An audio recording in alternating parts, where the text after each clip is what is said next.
Okay, welcome back. यसमा चाहिँ मैले छिटो के गर्नेछु त भन्दाखेरि okay field of digital image processing हेर्नेवाला छौँ एकदम छिटो।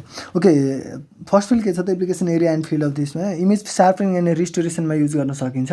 अनि गएर मेडिकल फिल्डमा चाहिँ गामा रेज अनि पोजिट्रन इमिटिङ टोमोग्राफी पेट अनि गएर एक्सरे इमेजिङ एन्जियोग्राफीहरूतिर हामीले युज गर्न सकिन्छ।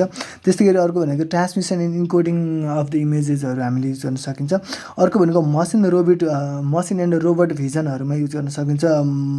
इन्डस्ट्रियल मसिनहरू इन्डस्ट्रियल प्रोडक्टहरूलाई चाहिँ के गर्नलाई त इन्स्पेक्सन गर्नको लागि युज गर्न सकिन्छ। अर्को भनेको कलर प्रोसेसिङको लागि युज गर्न सकिन्छ। जसरी हामीले अहिले त एकदमै कलरफुल दुनियाँ भइसकेको छैन, त्यसमा प्रोसेसिङको लागि युज गर्न सकिन्छ।